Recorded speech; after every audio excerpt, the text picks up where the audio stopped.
सुप्रभात बच्चों।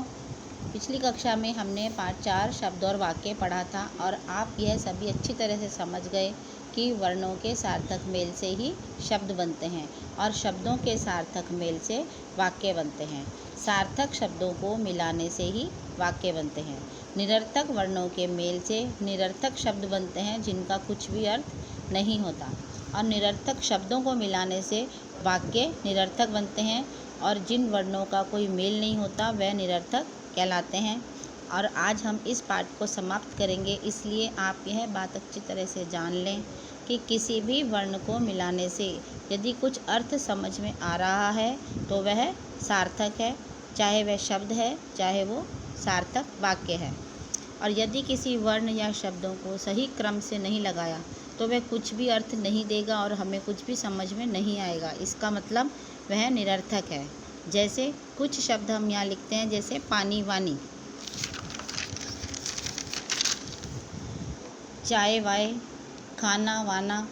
इनमें पहला शब्द है चाय, पानी, खाना, ये क्या है? सार्थक शब्द है। किंतु दूसरा शब्द है जैसे चाय वाय, वाय, खाना वाना, वाय वाना, ये शब्द क्या है? निरर्थक है। अब आपको निम्न वर्णों को सही क्रम में लगाकर उचित शब्द बनाना है। ये प्रश्न उत्तर मैं लिख रही हूँ, आपको पाठ को नहीं उतारना। नीचे दिए गए प्रश्नों के उत्तर आपको कॉपी में लिखने हैं। पहला प्रश्न है, वर्णों को सही क्रम में लगाकर शब्द बनाएं। यानी कि इन वर्णों से आपको सार्थक शब्द बनाना है जिसका कुछ अर्थ होता है। जैसे ल, द, बा, इसका क्या शब्द बनेगा? बादल, बादल। इसी तरह दूसरा शब्द है र, किरण, किरण, किरण। तीसरा है तू, कु, ब, ना, र, मी, कुतुब, कुतुब मीनार। यहाँ क्या शब्द आएगा? कुतुब मीनार। इसी तरह से यहाँ शब्द लिखा है बी, ज, ले, ज, ले, बी, तो शब्द बनेगा जलेबी। इनका अर्थ हमें समझ में आ रहा है। इसी तरह से ये शब्द ब, र, तन, बर्तन, यहाँ पर शब्द क्या आएगा? बर्तन।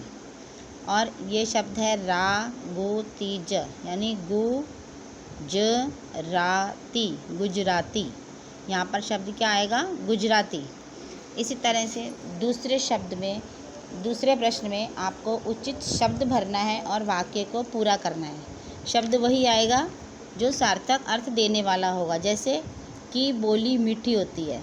किसकी बोली मीठी होती है? कौवा या कोयल? किसकी बोली मीठी होती है? कोयल की। हवा महल में है, जयपुर में है या रायपुर में है? हवा महल जयपुर में है।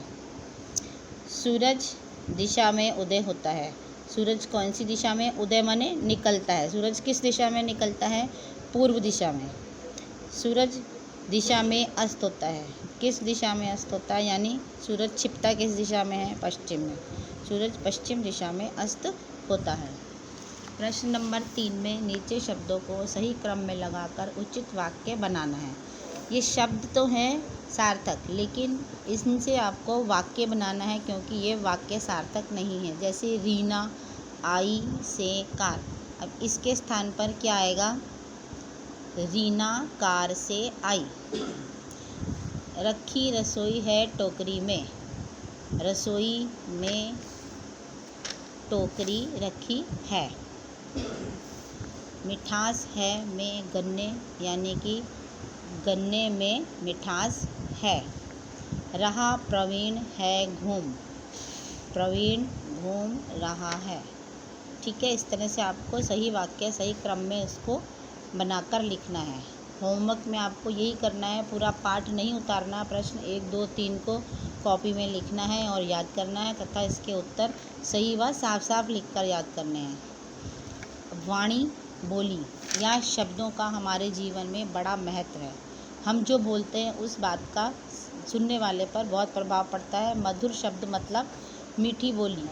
मीठी बोली कौन सी होती है? जो सभी के मन को प्रसन्नता देती है, खुशी देती है। वहीं कटु शब्द मतलब कड़वी बोली या गंदी बात जो हमारे मन को दुख पहुंचाती है या पीड़ा देती है। इसलिए बच्चों, हमें सबसे मीठी वाणी में बोलना चाहिए। किसी को गलत शब्द या गलत बात नहीं बोलनी चाहिए।